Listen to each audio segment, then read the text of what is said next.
Welcome into the Matt Bernier Show. This is the recap edition of the Matt Bernier Show. My name is Matt Bernier. You can follow me on Twitter at Bernier_Matt. If you are watching this podcast version, because that's the only one we have this week, you have YouTube, SoundCloud, iTunes, video.drf.com. This show is normally broadcast on Tuesdays in that sort of block of programming that we have, as well as the Daily Racing Form Players podcast that all begins at 11 a.m. on Tuesdays. If you take a look at this show normally, you can go through and you can see, obviously, we go through and we recap all the big races from the weekend prior. This weekend happens to be the weekend of January the 13th, where we had some big 3-year-old preps and things of that nature. You're also going to notice we're going to get to a certain point in the year where certain replays are going to be a little bit more difficult to come by than others, even for the big ones. That includes this one, the first race that we're going to start off with here this week on this show, and that is the Lecomte. This was the big graded stakes race for 3-year-olds this past weekend down at the fairgrounds. Let's take a look at that field if we could. It was a big bulky field signed on, and you had a couple of defections. One of them, Wonder Godot, she ended up running in the Silver Bullet Day earlier on the undercard, but again, $200,000 of the purse. It was a grade 3. The big question was Principe Guilherme, however you'd like to pronounce that. That's how I'm going to go with it. He was really unbeaten and unblemished going into this spot. Seemed like he was the horse to beat in here. He went off at 6-5 as the favorite. I owe Dan Illman a number of adult beverages because I said I thought Instilled Regard would eventually go off favored. I liked Instilled Regard in this spot, and he ultimately prevailed. He got the job done as the second choice in here, as the 2-to-1 second choice, and pays $6.60, winning the Lecomte Stakes this year. $3.20 to place, $3 to show. Take a look at the runner-up, Principe Guilherme, $3.20 to place, and the number 2, Snapper Sinclair, $9.60 to show. Steve Asmussen runners run 2, 3, and 4 in this year's Lecomte. The $2 exact comes back $16, the $1 try, $165.20, and the 10-cent superfecta, $114.93. Instilled Regard is now 205 lifetime. He's never been out of the money. He's earned $228,000 for OXO Equine LLC, trained by Jerry Hollendorfer, bred by Katie Rich Farms in Kentucky, and ridden to victory by Javier Castellano. The pedigree, he is by Arch, out of a forestry mare named Enhancing. Now, I'm a big fan of this horse. I have been for quite some time, and we are at the point now, I think, going forward, where, if you will recall, we talked about the Los Alamitos Futurity, and I said I think that race is either going to be polarizing one way or the other. It's going to be either the key race going forward as these horses turn 3, or it's going to be the negative key race, where, you know what, these horses, they're not nearly as good as that grade 1 race would indicate, where you had 3 noses across the wire, essentially. I think it's safe to say that we are leaning one way as opposed to the other as far as the quality of that grade 1 Los Alamitos Futurity, based on what we saw from Instilled Regard here in the Lecomte and the week prior in the Sham from McKinsey out on the West Coast. The thing with this horse, Instilled Regard, that I'm at least intrigued and hopeful by, not just because I have a future wager on him in Las Vegas, but I think he's still slowly figuring things out, because he did have a moment at the top of the lane where he popped back to his left lead. Javier Castellano hit him left-handed. He straightened things out and stayed on his right lead for the duration of the stretch run. He galloped out very, very well. There are a lot of things to like about this horse. He earned a 92 Beyer speed figure, a 118 time form US rating. It sounds like there's a real scenario where his next start is the Risen Star back at the fairgrounds, which leads me to sort of the other plot for me going forward anyway, with the Risen Star. If everything goes as planned, it sounds like this will be the next start for Instilled Regard, as well as Mask for Chad Brown, because of the timing and everything. That would lead Javier Castellano to need to make a decision, because he rode this horse in Instilled Regard, and he's obviously the main rider for Mask, who has done nothing wrong in his career on the East Coast. So if I had to just take a wild guess, and this is nothing more than speculation, I would imagine Javier would stay with Chad. That would leave this horse in Instilled Regard open. Maybe you get Drayden Van Dyke, who had ridden him in the past. Maybe you get Flavian Pratt. Maybe you get someone else. Who knows? But nonetheless, you're going to have plenty of interesting stories going forward. I think Instilled Regard is a nice horse. I think he's putting it all together. The pedigree is there to suggest that distance is not going to be a problem for him. And Dan Illman brought up something earlier in the day to me, and I think it's very, very accurate. I was very confused as to why immediately they were going to ship this horse out of town. And then he brought up something to me. In his final start as a 2-year-old, Los Alamitos, where the stretch run goes forever and a day. He shows up at the fairgrounds, one of the longest stretches in North America. I suppose if you just stay on the Louisiana path to the Kentucky Derby, that would include the Risen Star, that would include the Louisiana Derby, then you get to Churchill Downs, which has, as we know, a stretch that goes on forever and a day. This horse, the bottom would be there. There would be no concerns about that, whereas maybe some of these other runners coming from different tracks, whether it's a speed-friendly track or whatever it may be, short stretch, This horse, you know that the distance ultimately wouldn't be a problem. We'll find out. He still needs to improve. I think these are really, really talented horses. These 3-year-olds so far, they've acquitted themselves very, very nicely. For what it's worth, also, if you want to put some things in perspective, another reason that I really like Instilled Regard right now. The 4th place finisher was one of the Asmussen runners, Zing Zang. He earned an 80 buyer, but the important thing was he came from out of the clouds, came from dead last. Basically dead last. He comes home and gets his final 5/16 in 29.41 seconds. Instilled Regard, who had a much more, let's say, handy trip where he's much more closely placed to the front end, he gets his final 5/16 in 29.39. So he's still finished faster than the deep one-run closer, yet he has the beautiful tactical speed. I'm really hopeful that the next time we see him, he doesn't have that little thing where he pops to his left lead. If he does that, oof, I'm going to start getting a little bit more excited. I think this is a legitimate horse. He obviously has the connections with Jerry Hollendorfer in his corner. Instilled Regard, 3-year-old, you're going to want to keep an eye on. He wins the Lecomte. We stay on the 3-year-old trail and we go over on Monday afternoon down to Oaklawn Park, opening weekend down at Oaklawn. This was the field that lined up for the Smarty Jones Stakes. Unfortunately, he had a couple of scratches. Comes down to a field of 5. There was a pretty heavy favorite, though. The question was, would Mourinho for Bob Baffert be able to successfully stretch out to 2 turns? He went off at odds of 3 to 5. He cleared off to the front, and then at that point, it was a matter again. Was the distance going to be an issue? It proved not. Here is Vic Stauffer with the call. Front of Combatant in second. Tap Daddy drops out, and Marino is the leader. Combatant is now clearly second, but he's 4 lengths behind Marino, who is strong past the final 150 yards, and Marino is going to take him all the way in the Smarty Jones. Combatant clearly second. Marino to the wire to win. The 11th Smarty Jones goes to Drayden, Van Dyke, and Marino. Mourinho wins the $150,000 Smarty Jones down at Oaklawn Park, pays $3.20 on top. Combatant for Steve Asmussen runs second, pays $2.40 to place. There was no show wagering. Tap Daddy ultimately runs third. The $1 exacta $2.30, 50-cent try $2, 10-cent superfecta if you were so inclined, $1.08. Still don't know how that whole thing works, but $1.08 is what you got on your return for the 10-cent super. Mourinho is a 3-year-old trained by Bob Baffert. He earns a 99 buyer speed figure. He has never been out of the exacta from 4 lifetime starts. He is just under $155,000 in career earnings, owned by Phoenix Thoroughbred. Bob Baffert is the trainer, bred by Windstar, Drayden Van Dyke with the ride, and you see the pedigree at the bottom of the page there. Super Saver out of a more than ready mare. It is worth noting this horse, as far as time form was concerned, all of the splits throughout this race were color-coded blue, meaning soft fractions. He had everything go his way on the front end. The 99 buyer, one of the fastest 3-year-old numbers that we have thus far. He earned a 116 time form US rating, so keep that in the back of your mind.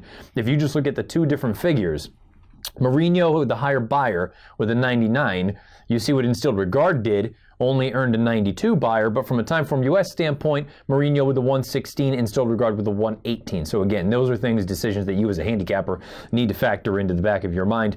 For what it's worth, the fractions all throughout, 23 and 1, 24 and 3, 24 flat, 24 and 4. This horse came home, and I'm going to be very, very curious to see ultimately how far he wants to go.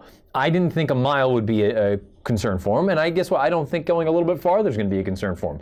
I just don't know, is he really going to be a 1.25 mile kind of horse? It seems like whenever you've got that unbelievably brilliant ability going shorter, you'll be able to get middle distances, but will you be able to get the real sort of long-winded, sustained ones? We know what Super Saver did. His older sister, I believe his name, Sandy Surprise, she ran at Santa Anita on Saturday. She's done really well ever since they've stretched her out in distance as well.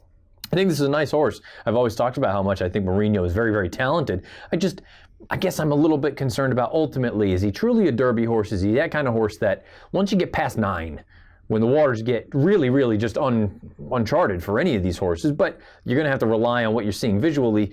What happens when he's got to go a little bit farther? Also, what happens when he's pushed earlier on? And that's another horse, another thing that I want to lead into. Combatant is an interesting horse for Steve Asmussen because he was really up against it from a pace standpoint. Sure, he got a beautiful ground-saving trip on the inside, but there was nobody pushing Mourinho on the front end. And this horse, Combatant, tried every step of the way. He galloped out with Mourinho the entirety of it. I thought it was a good effort from him, a 94 buyer and a 113 time form US rating. If there's some more pace, some more hitting early on, why can't a horse like Combatant come with a run? I don't think I would draw a line through him at all going forward. I wonder if we get maybe another matchup with all these horses coming back in the Rebel, and who knows, ultimately maybe another date in the Arkansas Derby leading into the first Saturday in May in the Kentucky Derby. Final three-year-old prep of the weekend was the Jerome at Aqueduct over a muddy, sealed track. Let's take a look at that field.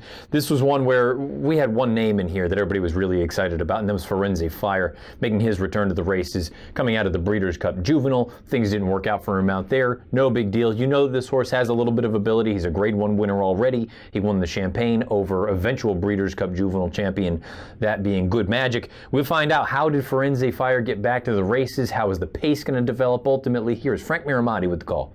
Has something left at the top of the stretch. 7 Trumpets wanders off the rail, leads by a length and a half. Firenze Fire fully extended in the center of the track, followed by Regalian in third as Factor This drops back. 7 Trumpets resilient. Firenze Fire chasing as hard as he can, and he's now coming at him. Firenze Fire gradually getting to 7 Trumpets. Here is the line. Firenze Fire wins the Jerome. He had to earn it to beat a tough 7 Trumpets. Firenze Fire with the gutsy effort to go and get 7 Trumpets on the front end. He wins the Jerome pace, $2.90 on top. 7 Trumpets runs second, $2.80 to place. Colton, Mississippi for Todd Pletcher, $2.70 to show. $1 exact to 7-2 comes back $2.90. 50-cent try, 7-2-1. $3.30 in the 10-cent superfecta, $2.21. Firenze Fire, 3-year-old. This is a Florida bred by Mr. Amore Stable, owned by Mr. Amore Stable, trained by Jason Service. He is 4 of 6 lifetime. He has $539,100 career dollars in career earnings. And he was ridden by Manny Franco to victory. Here you see the pedigree at the bottom of the page. Poseidon's Warrior out of a Langfuhr mare. This is a horse, there's something about these kind of horses that I like, that I don't know if he's a superstar. He earned an 85 Beyer speed figure, a 99 Timeform US rating. For what it's worth, Timeform folks have the color codings all being blue for the first 3/4 of a mile of this race, meaning soft fractions. So in a sense, he had a lot of work to do. He had to overcome that. He had to overcome the wet track and a wide trip.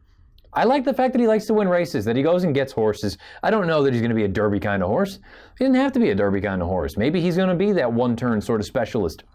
It sounds like ultimately the Gotham is going to be next for this horse. And I believe the Gotham, now that we are only running on the outer track at Aqueduct, there's no more inner, I believe that's also a one-turn mile. So if it ain't broke, don't fix it. Keep going on with it. Running races like this. We know he likes Belmont Park going one turn. He won the Champagne, which was a Grade 1. Why can't he be the horse that wins the Pat Day Mile at Churchill Downs? Why can't he win the Woody Stevens and all those sort of races? Why can't he be a prime H. Allen Jerkins kind of horse, formerly known as the King's Bishop? I think this is a really nice little horse. I like the fact that he shows up and he tries. He came home in 25-4. The final time's not going to knock your socks off, but everybody, Mike Watchmaker included, I should say, was commenting on how slow the main track was at Aqueduct on Saturday afternoon. I think Firenze Fire is a cool horse. I hope they continue on with him. I hope he stays sound. 7 Trumpets for what it's worth. Terry Finley. This horse is owned by West Point Thoroughbreds, the partnership there. And he said, look, this horse has absolutely earned another shot at a Derby points race. And they are choosing at this point between the Withers, the Sam F. Davis, and the Fountain of Youth. Paco Lopez says he didn't really seem to like the muddy, sealed surface. But at the end of the day, Firenze Fire gets another graded stakes victory. I'm sorry, just a stakes victory. This year, the Jerome is not a graded stakes, but we know he's a Grade 1 winner. We know he won a graded stakes race up in Saratoga as a 2-year-old. He's done a lot of good things on the racetrack, and I hope they continue on, and I hope he goes out there and acquits himself nicely. 85 Beyer, Firenze Fire. Transition from 3-year-olds to older fillies and mares in the La Cañada at Santa Anita on Saturday afternoon. Let's take a look at that field. They went 1 mile, and it was a pretty, I don't want to say open betting race, because Majestic Heat took the lion's share of the money. You had Mopetism, a close second choice, just under 5-2. But it really felt like this was an instance where you could get a number of things. Union Strike coming off the layoff. You've got Mended coming in from Northern California. Horses trying dirt that really are kind of turf horses, vice versa. X, Y, and Z. You name it, you had it in here. Michael Rona with the call. From Mopetism, La Force getting an inside passage. Union Strikes behind her. Then coming Sandy Surprise out wide. And Majestic Heat putting in the big strides. It's Mended being joined by Mopetism with a 16th to go. Then La Force from Majestic Heat. Mended fights on. Mopetism, La Force on the inside. 3-way photo. I don't know. It's either Mopetism. Mopetism gets the job done for Paul Redham. Pays $6.80 on top, winning the La Cañada. Mended runs second from Northern California, $6.20 to place. La Force, $7.40 to show. The $1 exact to $24.60. 50-cent try, $117.40. And the $1 superfecta, just over $1,700. Mopetism is a newly turned 4-year-old. Again, owned by Paul Redham and Redham LLC. Trained by Doug O'Neill, ridden to victory by Mario Gutierrez, bred by Frank T. Botten. And she is a Kentucky bred. And you see the pedigree. She is by Uncle Mo, and she is out of a Bernardini mare named Pepe Rafaela. This one, for me, I took some enjoyment out of this. She's over $560,000 in career earnings. I've always been a fan of Mopatisms. I don't think she's a superstar, but I like that she also just shows up and runs. She goes out there. She's professional. She popped back to her left lead at the end there. She needed to do that to get the job done. She earns a 90 Beyer speed figure and a 115 Timeform US rating. For what it's worth, I'm not sure I can remember another race where the top 3 finishers all earn the same Beyer and the same Timeform rating. All 3 of them got 90s, all 3 of them got 115s. For what it's worth, the internal fractions of this race are color-coded blue. I don't know that Mopatism is a superstar. I know that Mended's not a superstar, and I know that LaForce isn't a superstar. So what you want to do with this race going forward, that's your call. It's entirely up to you. The one thing I'll say is Majestic Heat. Richard Mandela came out afterward and said, no real excuses, she just didn't quite fire. Well, I thought a little bit of a peculiar ride from Mike Smith. This is a horse that has had tactical speed in the past, and instead now she's coming from last, and she's chasing a half mile in 47 and 4, and again, just based on certain things, really those internal fractions, they weren't all that fast, so she was going up way up against the grain because that's going to favor horses that are forwardly placed. I don't want to hold it against Majestic Heat. I think she ran just fine. If she can get into the running a little bit earlier next time and isn't hung 16, 17 paths wide, I think she's going to have a chance to at least get involved here. 3 horses across the wire. Very unlikely that they all came forward with career best efforts, and I think that is what we're dealing with here. I don't think they came all out there and just really jumped to the next level. I think this is what they are, and I think you're going to get somebody else that shows up, and they're probably just more talented, whether it's an Abel Tasman or a Unique Bella or a Paradise Woods or any of those kind of horses. I think they're better. These are the group of girls that are probably just a notch below. Maybe Majestic Heat is slightly better, but by how much, I'm not entirely sure. I think these are sort of the B-string older fillies and mares, and then when the big girls come back, the Abel Tasmans, the Unique Bellas, the Paradise Woods, they're the ones that go immediately right to the top of the leaderboard, and these girls will have to fight out for the scraps among themselves. But again, for me, I'm happy to see Mopatism finally get back on the winning way, gets a graded stakes victory. She wins the La Cañada.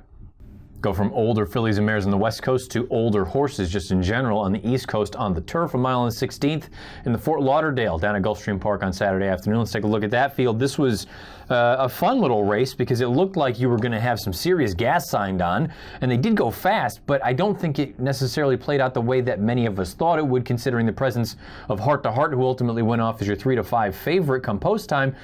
His start kind of put him behind the 8 ball, and it led to one thing leading to another. Ultimately, a really, really fun horse race. Pete Aiello with the call.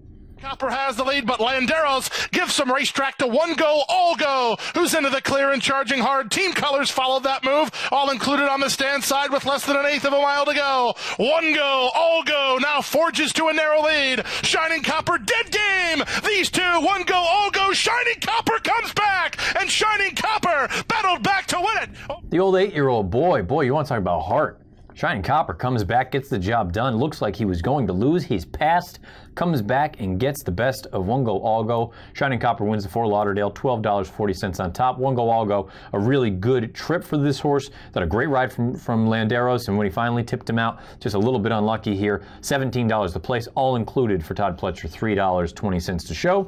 $2 exacta, $187 even. $1 trifecta, $427.40, and the 10-cent superfecta, $195.13. Shining Copper is a cool old veteran. He's 8 years old. He's won 9 of 32 lifetime. He's over $817,000 in career earnings for Ken and Sarah Ramsey, trained by Mike Maker. Mike Maker, this might be one of the horses that he doesn't get enough credit for, because at one point this horse was in for $50,000. They grabbed him. All of a sudden, boom, here he is. He's going out there. He's running big races. He's still winning graded stakes races. This is a really neat horse. Good ride. Good, really just digging in ride. Also from Jose Ortiz, all things considered. And you take a look at that pedigree. You want to talk about a sort of worldly pedigree. Aragorn, Irish bred, La Minuta, Chilean bred, out of a North American sort of horse, and winged victory. So you got a lot of good things going on here with Shining Copper. Heart to Heart, though, let's start off there, because that kind of led certain things happening. Heart to Heart throws his head about at the beginning, misses the start. Then he's really uncomfortable and ranking behind horses. Now, if we know anything about Heart to Heart, it's he's not going to pass a parked car. He has unbelievable speed, and he's tenacious when he makes the front, but if he doesn't make the front, he's very, very unlikely to beat you. This was case in point. He could not make the front because of a couple of different things. I don't want to hold this race against him, but you know what you're getting into with a horse like Heart to Heart, where if he doesn't make the front, he's not winning. You also have to wonder now, at this point in his career, he's 7 years old, when they start to break a little bit slow, that can generally be a sign of maybe declining form. I don't want to go as far as to say that just yet, but the old sort of adage is better to get off one too early than one too late. Not saying we're at that point just yet, but something to keep an eye on with Heart to Heart. We know that when he's at his best and he can make the front, he's as dangerous as any horse. Missing the break, rearing like that, and then throwing his head about, making me wonder a little bit, is he still the same Heart to Heart that we had seen in 2017? Back to the winner, Shining Copper. He earns a 101 buyer, a 124 time form U.S. rating, one go all go, a 100 buyer, and a 122 time form U.S. rating. All of these splits throughout the entirety of the race, color-coded red, meaning fast fractions. They went out there and they ran all the way throughout. Shining Copper, a gutsy effort. Again, I thought it was a really good ride from Jose Ortiz to just get him back into it. For what it's worth, the next start is likely to be the Sandy Lane Gold Cup in Barbados on March the 3rd for this horse, Shining Copper. Mike Baker said he'll be pretty tough in there, and there's tight turns. You need to be forwardly placed, and basically he fits the bill, so why not go down there? The Ramseys have had success in Barbados in the past. Keep an eye on that. That would be the beginning of March for Shining Copper's likely next start. That would be the Sandy Lane Gold Cup in Barbados. A good ride, a good effort from the old boy, the old hard hitter, 8 years old. Shining Copper wins the Fort Lauderdale. Filly and Mare counterpart to the Fort Lauderdale happened earlier in the card. This was the Marshuas River. Let's take a look at that field. This race for me, it boils down to, it was equally as much about who showed up as who did not show up, because you had 4 horses really that took most of the money. 2 of them ran, 2 of them didn't run. Here's the stretch run from Pete Aiello. Turn with a 2-length lead. Dream Dancing now sets her sights on the leader's second. Gianna's Dream has nothing more to offer. Back to fourth and Abbreviate with King's Ghost and Inside Out. Final furlong, Ultra Brat and Nick Juarez made an aggressive move around the far turn, and that move is a winning move. It's Ultra Brat to win the Marshuas River by 2. Dream Dancing was second. King's Ghost. Ultra Brat gets the job done, and the Marshuas River pays $10.80 on top. Dream Dancing from off the pace runs second, $3.20 to place. King's Ghost third, $5 to show. $2 exacta 7-8 comes back 35.20. $1 trifecta 7-8-6 comes back 139 even, and the 10-cent superfecta comes back $59.15. Ultra Brat is now a 5-year-old, trained by Graham Motion, owned and bred by Alex G. Campbell Jr. Nick Juarez with a nice ride in here. This is a filly by Uncle Mo out of a Stormcat mare, and I guess at this point she's not even a filly anymore. She's a mare now that she's 5. She came home in 29-3. Motion talked about it and said, you know what, she's had so many just nagging injuries, we had to give her a little bit of a break. You know, it's just a matter of being patient. It's good to know that they have an owner like Mr. Campbell who comes through, and he even said, he goes, she's coming on late, but we're hoping that she's a good filly, and we will race her throughout the entire year. She's 5 of 11 lifetime. She's over $272,000 in career earnings, and she's a nice horse. She's got a nice little bit of versatility to her where she doesn't have to come from way out of it, but she also has that nice stalking gear where she can press the pace. Now, for what it's worth, Timeform US has all of these internal fractions color-coded blue, and you can consider that she actually had one of the better trips out of all of them, considering the second and third place finishers came from well off the pace. But all things considered, I thought this was a good effort from Ultra Brat, and I thought it was a good effort, all things considered, from Dream Dancing, the runner-up. I did not think it was a good effort from either Abbreviate or Gianna's Dream. Gianna's Dream, her most recent start, she was out there in a very similar situation, setting softish fractions, and she just got run down late. Now, the difference here was she had nothing down the lane after that, and I wonder if we're at that point now. For Mike Maker, do you have to give her a little bit of a breather, give her a little bit of a freshening? She's had a lot of good runs in her. She's been running in Remington over the sort of November months. Then she goes down to South Florida, runs very well there. I wonder now if she's just in need of a little bit of a breather at this point. As far as Abbreviate is concerned, Abbreviate may be the kind of just key example or classic example of a horse that, based on connections, looks a lot better than she actually is, because on the racetrack she hasn't really done a lot to show that she deserves to be any sort of a short price in any sort of race of significance. That's no disrespect meant to the connections, but she is just kind of that horse that if you took Chad's name out of there and you took Judd Munt and you took Joel Rosario out of the picture, she's probably 8-9 to 1 in this spot instead of 3 to 1. I'm pretty good on Abbreviate at this point. Ultra Brat, though, a 95 buyer speed figure and a 121 Timeform US rating. No reason to think that she can't take steps forward here for Motion going forward. I think this was a nice effort for her winning the Marshuas River. older fillies and mares on the turf on the West Coast now. This was the Megahertz. It was run on Martin Luther King Jr. Day. This was a Grade 3 event. You had a 1 scratch in there. Ultimately, a field of 7 went postward. Your favorite was Insta Irma. Corey Nakatani with the ride. She was coming in off of a bit of a wide trip in her most recent start, but you had a number of other key contenders in here. Madam Stripes, Thundering Sky, Lacine, you name it, they were in here. Michael Rona with the call. 2 lengths from Madame Stripes, angling into the clear from chocolate-coated Lacine, Lady Valeur. Thundering Sky with a big kick on the inside of Insta Irma. Madame Stripes is gunning them both down. Madame Stripes for DeSormo moves into the lead, and Madame Stripes draws away, takes the Megahertz a length and a half. Insta Irma second, close for third. Thundering Sky, all the... Madam Stripes gets the job done for Kent DeSormo and Neil Drysdale. $9 on top. Insta Irma runs second. $3 to place. Thundering Sky third. $3.20 a show. The $1 exact comes back $10.10. The 50-cent try, $3.45. $15.65, and the $1 superfecta, $109.30. Madam Stripes is 6 years old at this point in her career. Already talked about the winning rider in Kent DeSormo, the winning trainer Neil Drysdale. She is owned by Gainesway Stable. She's bred by Gustavo Javier Alvarez down in Argentina. She is 4 of 17 lifetime, $313,000 in career earnings. You see, she's always been a little bit of a nibbler, 9 times second or third from 17 lifetime starts. You can see at the very bottom of the page there the pedigree for this 6-year-old mare. She has a nice turn of foot, though. She came home in 23-1. You saw it took her a little while to change leads in that replay. That's just kind of her. It is what she is. I think she's honest. I like the fact that she can win at a mile. I think you'd even push her out to a mile and 16th, mile and an 8th. The problem is always going to be the situation where so many of these girls, they're good until someone from the East Coast shows up. And then when the East Coast invader shows up, they're not quite so good anymore. They're beating up on their own kind here.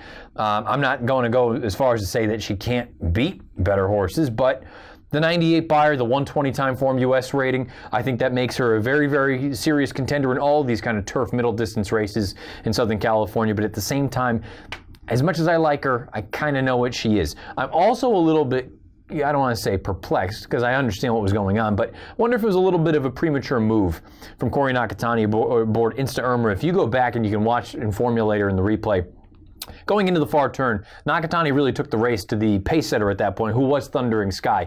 And I think it was twofold. I don't think that he thought that Thundering Sky would stick around as long as she did. She dug in pretty gamely, only to miss out on second by 3/4 of a length. But also the fact that Insta Irma, when you went, she went, but she couldn't quite go by, and you had to go for about a half mile. I feel like she's the kind of horse you want to keep covered up, wait, finally tip out, make that move. She's got a nice quick burst acceleration. And then when it turns into a little bit more of a war of attrition, a little bit of a staying contest, Madam Stripes is going to win that race every day of the week. Insta Irma, I think, is still a very, very talented filly. I just do wonder if maybe if they had waited a little bit longer to push the go, would it have made the difference? Now look, a length and a quarter difference margin between first and second, maybe nothing would have made the difference. Maybe Madame Stripes was just simply better that day, but just something to keep in the back of your mind maybe going forward. Madame Stripes gets the job done, 98 buyer, winning the Megahertz.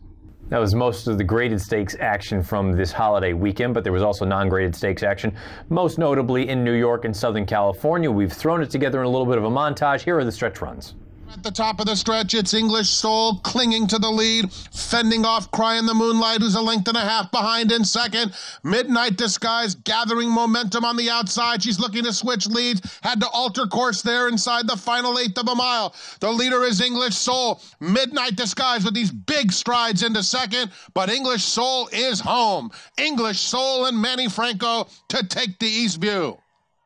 Second to Midnight Disguise. Cry in the Moonlight third. Trini. Malibu Stacy a long way back with Dismart Cat. Selcourt clear by 4 lengths in upper stretch. From Princess Karen and Q Arthy, Cuddle Alert is down the outside. To the 16th pole comes Selcourt. Selcourt annihilating her opposition in a brilliant display on the comeback. Selcourt in the Kalukan Queen by 7 lengths. Cuddle Alert second, Q Arthy third. Princess Karen fourth, Malibu Stacy fifth. Shazara, 3/16 to go. And Plain Air getting a bold sight, leads by a couple of lengths to Evo Cup. Campo. Another length to Queen Blossom. Estrachada, Lucy D and the hot pink cap near the inside, picking up ground. Plain Air from Evo Campo. Plain Air in front from Evo Campo, close to home. And Plain Air all the way has beaten Evo Campo a half length. Lucy D third, a nose in front of Estrachada. Coming with a dangerous bid as they straighten away for home. 3/4 in 12 and 3. The leader is still Morning Breeze narrowly. Evaluator continues to grind away on the center of the track, and Empire Line is in between them. Empire Line takes the lead with a 16th to go, trying to hold off Evaluator. It's Empire Line or Evaluator. Empire Line just in front. Evaluator a final try. Photo finish. Empire at the top of the stretch, and the leader is still Divine Miss Gray, scampering clear. Boole has had a good trip. Come Dancing dropped right out of proceedings. They're in the final furlong. It's Divine Miss Gray by 2.5 lengths. Boole is in second, going for broke on the outside, picking it up late, but it is Divine Miss Gray turning away all challenges in a sharp score. Divine Miss Gray wins the Interborough. Boole was second, going for broke finished third. Nice little stakes montage. Let's see if any of those names and performances show up in the weekend's best, as we always do here on this recap edition. We take a look at the best Beyer speed figures from this past weekend, and without further ado, here they are. Doesn't matter gender, doesn't matter distance, doesn't matter surface, whatever it may be, here they are. 3-year-old males, we've already talked about Mourinho. He earned a 99 Beyer speed figure, winning the Smarty Jones. 3-year-old females, Show It and Mow It. She earns an 80 Beyer speed figure on dirt. That was in a non-winners and one other than at Santa Anita. Older males on dirt, Pioneer Spirit up here at Aqueduct in a non-winners of two other than, or in a 101 Beyer, maybe a name that you want to keep an eye on. Certainly a name that you want to keep an eye on is Selcourt. We just saw her. She was so impressive in the Kaluk and Queen. Older female. She earned a 95 Beyer speed figure. And you know what? She might be boss in that Southern California division for older filly and mare sprinters, because that was just an absolute pounding. The 95 Beyer, certainly name to keep an eye on, Selcourt. As far as turfers are concerned, Maraud for the 3-year-old males with an 84 Beyer. Originator for the 3-year-old females, 77 Beyer. And we've seen both the older male and the older female. Shining Copper, a 101, winning the 4 Lauderdale. And Madame Stripes, a 98, winning the Megahertz. Those are the weekend's best performances from a Beyer speed figure standpoint. We go over those every time here on this recap edition of the Matt Bernier Show. Let's show you what is on deck for the rest of the week on DRFTV. Apologies for the show getting up a little bit late. I was coming back from vacation, but here we are, and you will get to see a number of good things. We obviously have all the stakes previews coming up. On Thursday, we'll have the Weekend Warrior as well as the Mike Watchmaker Watch. You'll also get into the latest edition of Out of the Gate that will air in the Friday block of programming that we normally have. 11 o'clock, the DRF Players Podcast. Jonathan Kinchin along with Peter Thomas Fornental, which leads into the Matt Bernier Show, the preview edition, which leads into the latest edition of Out of the Gate. We'll have all the latest and best stakes previews and picks from all of our correspondents around the country. You'll also have the Saturday DRF Bets Race of the Day, which I believe is the Pasco down at Tampa Bay Downs this upcoming Saturday, as well as much, much more here on DRFTV. You can find that on video.drf.com, as well as the Daily Racing Forms YouTube channel. If you normally watch this show on Tuesday as part of that live block of programming that we have, that's normally on live.drf.com as well as livestream.com. Daily Racing Form's Twitter handle at DRF Inside Post, as well as the Daily Racing Form Facebook page. Unfortunately, this week was not on there, but you can listen to it in the podcast, which most of you do anyway. YouTube, SoundCloud, iTunes, video.drf.com. My name is Matt Bernier. You can follow me on Twitter at Bernier_Matt. Best of luck for the rest of the week. Again, noon on Friday, we will have the preview edition of the Matt Bernier Show. Until then, best of luck.